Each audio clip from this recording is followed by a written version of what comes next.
And welcome, Hoosier fans, to this impromptu emergency edition of the Assembly Call. We're just getting used to these. Although, yesterday felt weird. There was no news. I think we were all kind of jonesing for some news. Well, today we got some news. As Xavier Johnson, guard, transferring from Pitt, decided to come to Indiana, just announced it on Instagram and on Twitter, chose Indiana over, I believe, Baylor, over Houston, maybe a couple of others. So we decided that we had to hop on here and do a live show. I just got off another webinar. I'm about to go pick up my daughter. That's why I'm in the car. None of the other guys were ready, but Jay is here to provide some mediocre analysis on the Xavier Johnson commitment, which is fitting because we were tweeting about it earlier today anyway, going back and forth. So we can talk about it. But really, I think the number one question is, when is Mike Woodson going to figure out this recruiting thing? Because, Jay, that's obviously the biggest transition. The biggest thing he's got to learn. When's he going to land somebody, Yeah, I know. Recruiting is so hard. If you listen to anybody talk about, how hard it is to recruit college basketball and how nobody who's ever been in the pros would ever want to come to college basketball and have to deal with recruiting. I just can't imagine that Woodson's going to be successful doing it. There's just no way. Jerod, I think this is another, as you said, it's been a really long time since IU's had any good news. Glad we finally got that out of the way 36 hours. Today. Yeah. I think the last time, I was joking earlier that I think on Monday I was trying to take a nap so I could stay up and watch the championship game, and all this good news kept happening for IU, and it just kept waking me up. So, I thought about taking a nap earlier today just to try to get that good news flowing again, but. So yeah, I'm obviously in the car too, driving home from work. Decided to hang out at the office until we got this news broke. So glad I could join you on this. Yeah. So look, even though it sounds like I was your last choice, but I still appreciate it.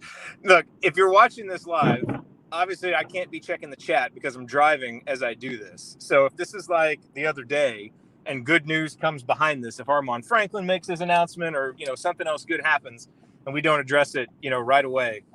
That is why. But Jay, let's spend a little bit of time talking about this pickup for Indiana, Xavier Johnson, because I think, there's a lot to like about him as a player. For those who haven't watched him play, I think the one word that I would use to describe him is attacking. He's just constantly on the attack. He's a big physical guard. He's about 6'2", 6'3", really good ball handler, really strong frame. Obviously played in the ACC for 3 years, but he's just always going downhill and really is the kind of creator and the kind of, lead ball handler to put a pressure on the defense that we haven't had here since Yogi. Now, I don't mean that as a player comp. They're different types of players. He's not the shooter that Yogi was. He's better at finishing at the rim than Yogi is. Obviously has a bigger frame. But in terms of a guy who's just always putting pressure on the defense, that's what this guy is going to bring. Now, you're going to get some good with the bad. He has a really, really high assist rate. I think he averaged over 5 assists last year. Also turns the ball over some. But, if you look at the raw turnover numbers, it probably doesn't tell the full story because he's a guy with a really high usage rate. So you really need to look at those turnover numbers in context. But, in terms of, for what Mike Woodson is looking for, to have a more, kind of modern offense that's going to put more pressure on the defense, be attacking, be more wide open, this is the kind of guy that you want and that is going to help make other players better. I know, Jay, one thing that I've heard people talk about, it's like, oh, man, well, if Xavier Johnson, comes, what does that mean for Armaan Franklin? Well, I think what it would mean for Armaan Franklin is that if he decides to come back, he's going to be in a much better position to score more often with Xavier. I would not disabuse yourself of any notion that it has to be either or. But give me your thoughts. Give me your initial thoughts on Xavier Johnson as a player from what you've seen. Yeah, and as you said, his aggressiveness is really something to see. And, the other thing that really jumped off the screen to me when I was kind of watching some tape on him today when it sounded like this might happen, that he's just incredibly confident. Every time he has the ball in his hands, he's looking to create. He's looking to get downhill. He's, he might not have the best looking jump shot. He has a little low release on it, but he gets it off because he really elevates on it. He uses the step back well. He's always looking to get to either set himself up to score or to set up his teammates to score. And he has I think I was reading a story about him that said when he started. There? Yeah, you're there. You cut out a little bit. You're back.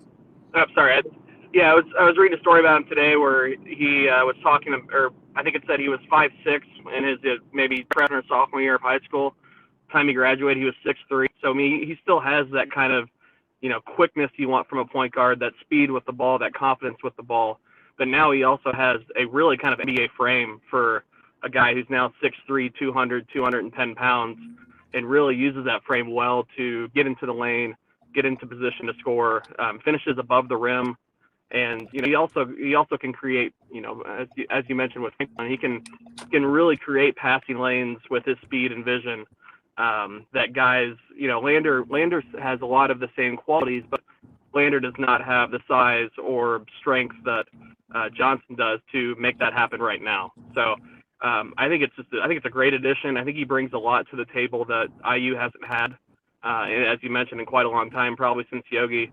And I imagine he'll come in and be a high-level contributor next season. Yeah, no question. I mean, look, what was kind of the most common thing that we saw over the last couple of years with Indiana on offense? In addition to missed shots, unfortunately, it was Archie Miller often imploring his lead guard, whoever it was, to push the pace. And, and that wasn't happening for whatever reason. Just based on what I've seen from Xavier Johnson, that's not going to be a problem, because this is a guy that just seems to be his MO again, is to be attacking and to be on the move. And so, as I said with Armaan Franklin, I think those two guys can definitely coexist. And I guess the next question would be, okay, well, Rob Finnessy's coming back, Christian Lander's coming back. Those guys obviously, aren't coming back to Indiana to sit the bench. How are they going to coexist with Xavier Johnson? And what I would say to that is, if you watched a lot of NCAA tournament games, you saw a lot of teams that were playing at a high level and that played high level offense. A lot of times played with three guards, and played with, sometimes two guys that you would classify as a point guard out on the court, to be able to have a primary ball handler or secondary ball handler, really be able to attack from different angles. And so a guy like Xavier Johnson, I think when he's on the court, he's the guy that the ball is probably going to be in his hands. He's your best attacker. He's your best creator. But we saw, with Rob Finnessy a lot over the last few years, his best basketball has come playing off the ball as a catch and shoot type player, or playing it, where he can also be kind of a secondary creator, but the pressure isn't all on him to push the ball. With Christian Lander, I think as his career moves forward, he profiles, as a lead point guard. But, he's still going to be technically a freshman next year. And a freshman, as you said, that, is still kind of, growing into the player he's going to become, both in terms of skill and in terms of body. And so for him, to be able to obviously have some time on the court when Xavier Johnson's on the bench, when he's a primary ball handler, but to be able to be a secondary guy, to be able to attack with different ball handlers from different angles, is just going to make the offense more dynamic, and is going to mean that defenses can't just sit there and double trace or sink down on trace, because we're going to be able to attack from more positions in the backcourt. And then obviously you've got to surround those guys with shooters, so you got to have a couple other guys on the court that are going to be able to shoot. But it just gives you so many more options to be dynamic on offense. And if there's anything that we've wanted, that's what it is, man. Let's be more dynamic, have more dimensions offensively. And he's going to bring that. How do you see it affecting the other guards? Yeah, I mean, IU has needed for a long time to have, more guys that can create opportunities for themselves and other guys. So much of offense now in college basketball is, guys that can take the ball and do something with it, whether it's creating a mismatch via pick and roll, or being able to get by the first defender and creating openings on the wings for shots. I mean, you watch how Baylor was playing in that championship game. They would get Gonzaga in a pick and roll up and top until they got the mismatch they wanted. They would blow by Jimmy on the mismatch on the pick and roll, and all of a sudden they have four guys that are standing out there on the perimeter that can hit shots. I mean, it was just really a clinic on how a quote unquote NBA offense can really dominate the college game. So when I think we were discussing earlier today, I mean, the idea of having guys on the floor, multiple guys on the floor, floor that can't catch the ball and shoot it, I think hopefully it's done, or it's nearly done at IU, because we're going to have to stretch the floor and allow guys like Johnson, like Lander, who can create with the ball in their hands, to do that. And the only way you can do that is to have guys around them that can shoot and shoot with confidence.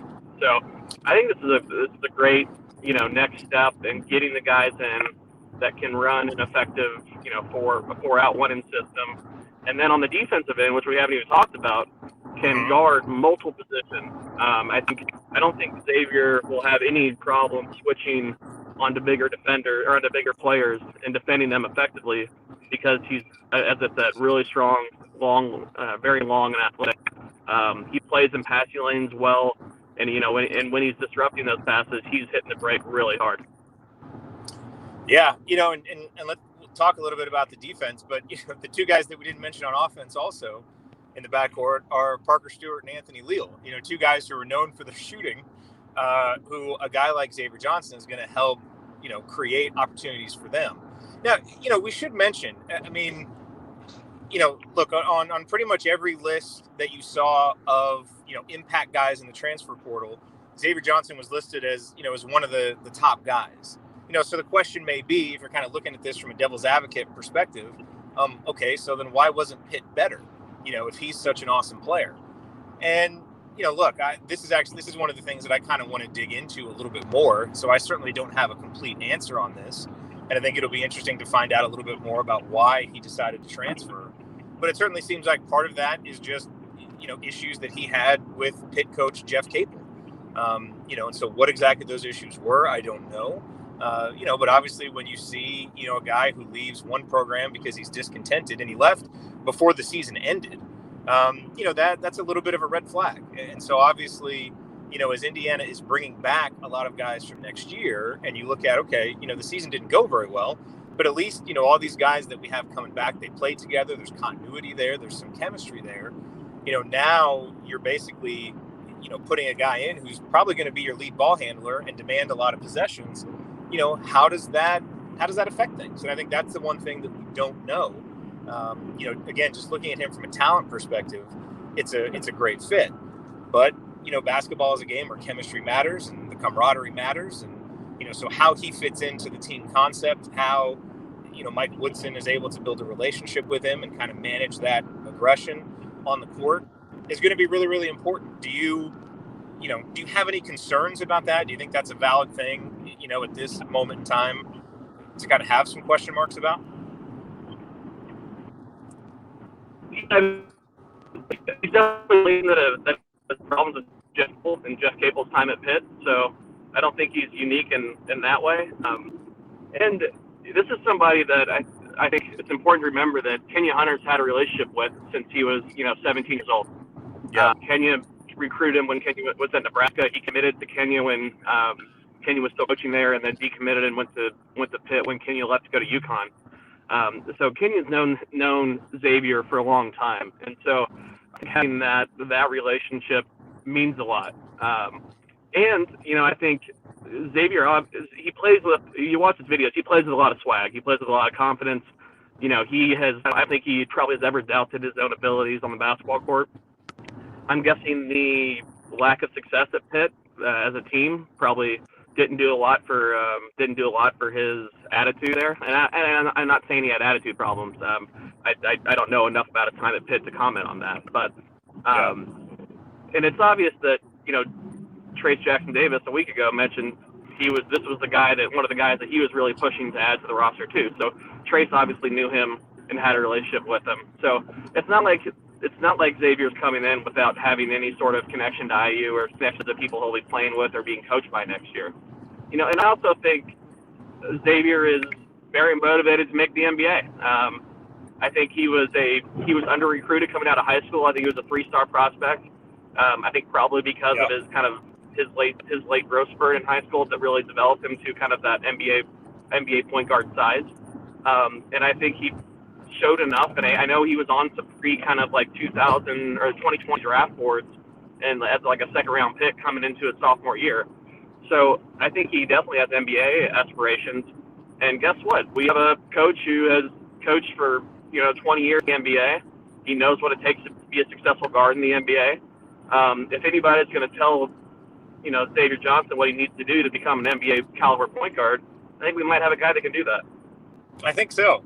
Now, look, as you talk about him projecting to the next level, and as you talk about him being able to make maximum impact next season, a lot of it's going to come down to his shot. And this is the big question that people have. I think you take a quick look at his statistical profile. The two things that jump out from a negative perspective are, again, the turnovers, which we talked about, and I think make a little bit more sense in context, especially given the way that he plays. You'll live with some turnovers from a guy who's creating offense like he is. But the other thing is the outside shot. He was down in the 30s. I want to say last year he was at 32%, I think, a little bit higher maybe the year before.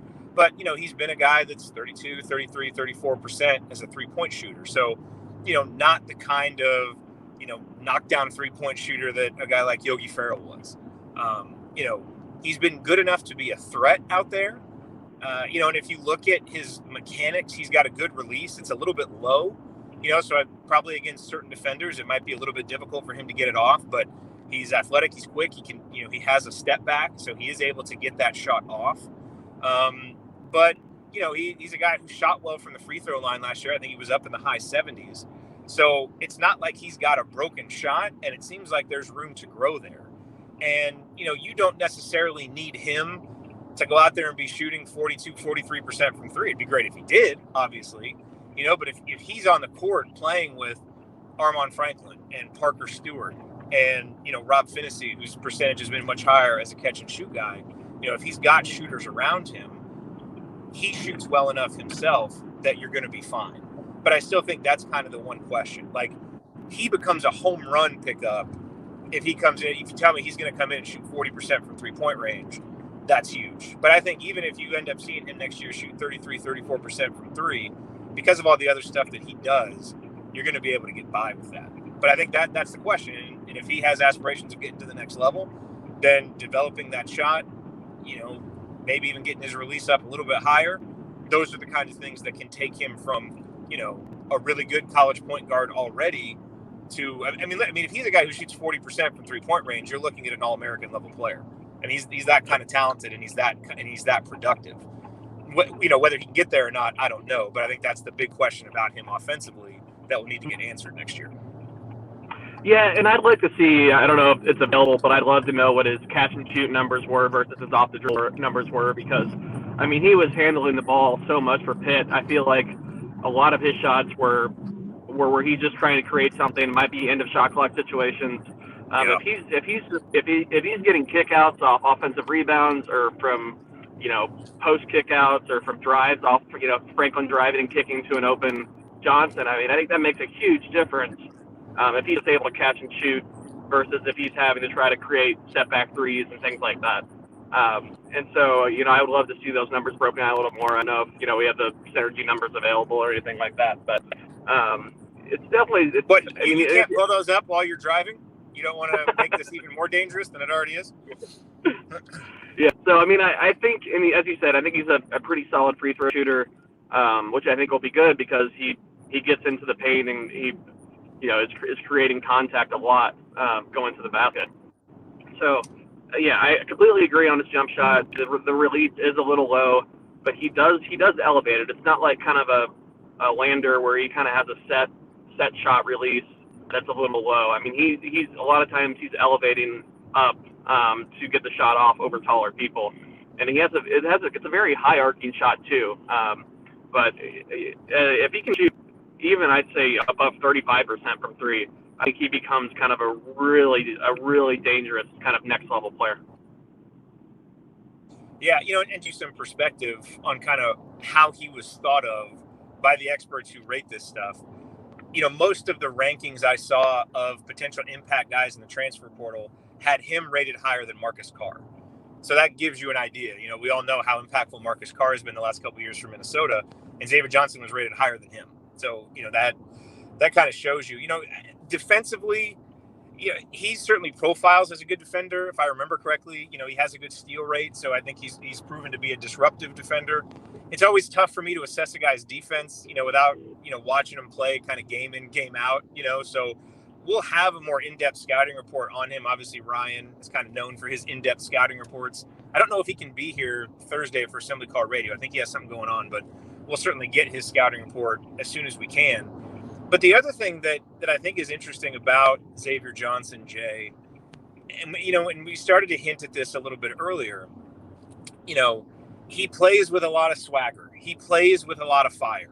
I think sometimes, that kind of emotion can spill out. I remember reading that, he got some technicals this season, and I think that was part of the reason why he had issues with Jeff Capel. There was one time, I think, Jeff Capel kind of called him out in a post-game press conference, because they asked about, why did Xavier Johnson get another technical foul? And it's like, look, I've talked to him. I don't really know what else I can say about it. And so, look, you don't want to have a player who's going around getting technical fouls, not being a good sport out there. And yet I think we would all agree that this team needs a little bit more of an edge, and again, that edge, it's a fine line, that edge has to be harnessed, but it's kind of been a missing piece for this team. We love the guys that we have playing, representing Indiana and how they represent the Hoosiers, and for good reason, because I think Archie Miller did a really good job of, recruiting the kind of people that we want. But every now and then you need a guy like Will Sheehy, who, is, exactly the kind of person that you'd want representing IU, but is also going to go mix it up and has a little bit of swagger. And when things aren't going well, is just going to say, screw this and go make a play, because he just kind of has that attitude. And again, I don't want to judge Xavier Johnson too much without, having seen him play a ton, but that's the sense I get from him, that he's that kind of guy that is going to go out there and play with an edge. And it may cross the line from time to time. And that's where, you hope that maybe better relationships with the coaches or more success or feeling better about his role, all those things may help. But that's something I have to say that I'm looking forward to see in this team, because too often this team felt flat. And, again, we'll have to see. Maybe, I don't know if Xavier Johnson's a guy that brings it every single game and that kind of stuff. That'll require more digging.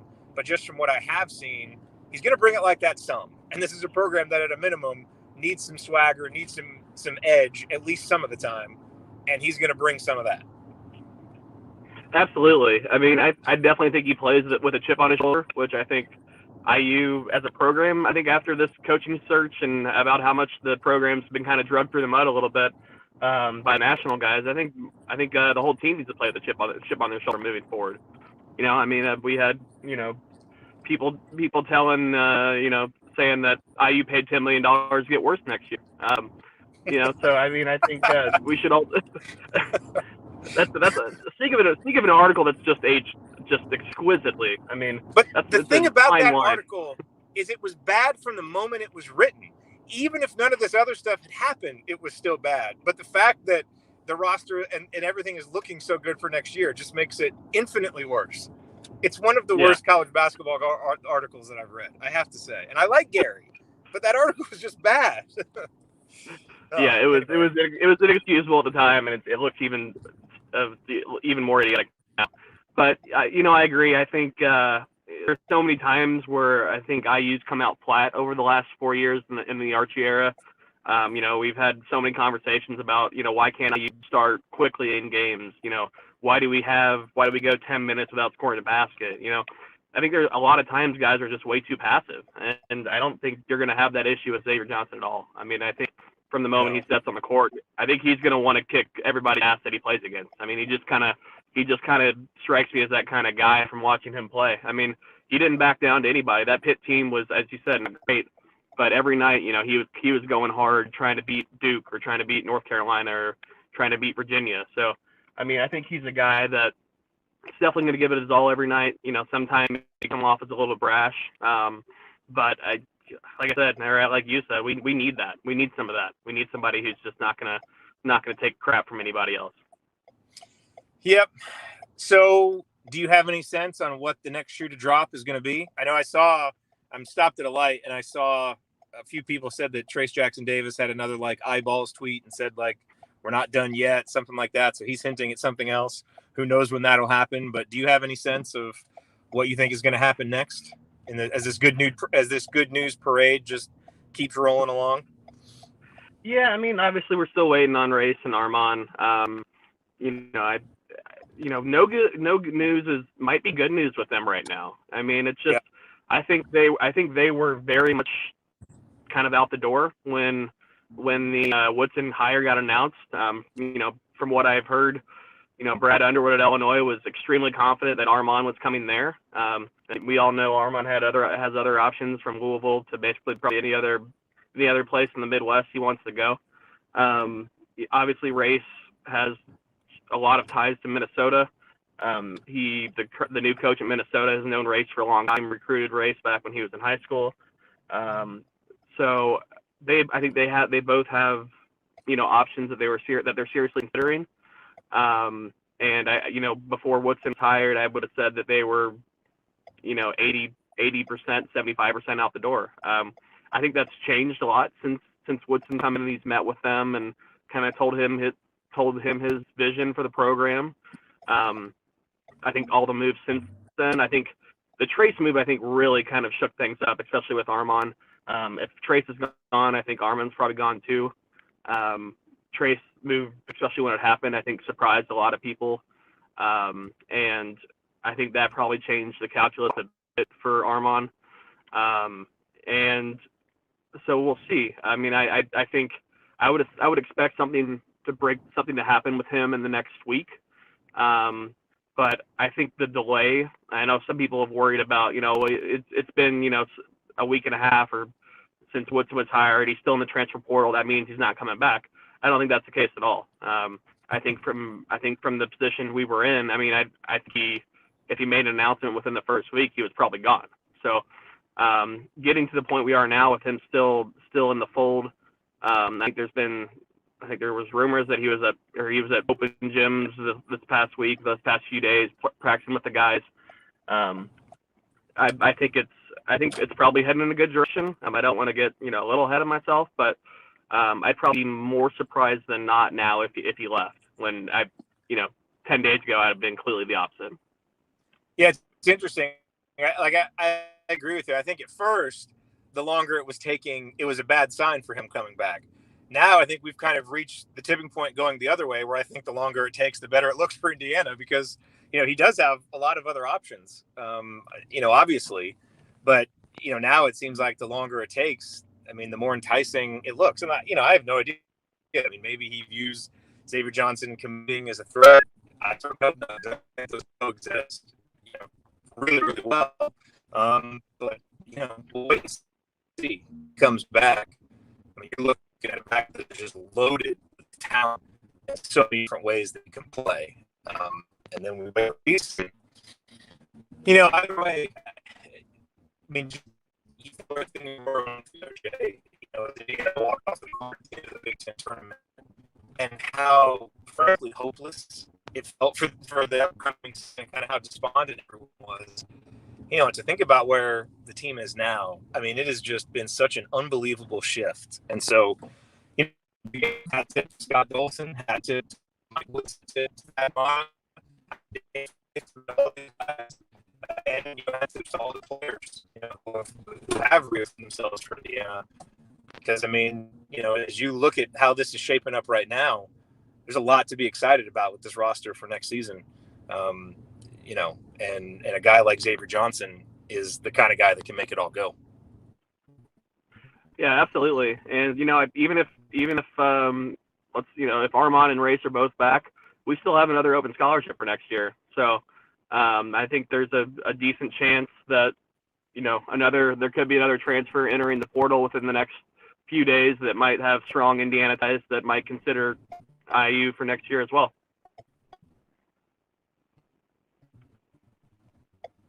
Uh-oh. You there, Jerod? Sorry, you're breaking up. Yeah, someone said my 5G is working. I only have one bar, so apparently I'm getting bad service. Can you hear me? Yeah, and now you were breaking up for a while, though. All right, well. All right, that probably means it's time for us to end. Jay, thanks for coming on short notice, man. I appreciate it. Hey, absolutely. We'll do something a little bit more formal here, whether it's tonight, obviously, maybe tomorrow. What day is it today? Today's Wednesday. We'll have a assembly call radio tomorrow. So at a minimum, we'll be talking to you guys then. If any more news breaks tonight, we'll have to hop on tonight. But Jay, thanks for being here. Thanks all everybody who was here live with us. More good things happening for the Hoosiers. So keep your elbows in, your eyes on the rim, and keep your eye on Twitter, because who knows what's going to happen next. See you guys. Later, guys.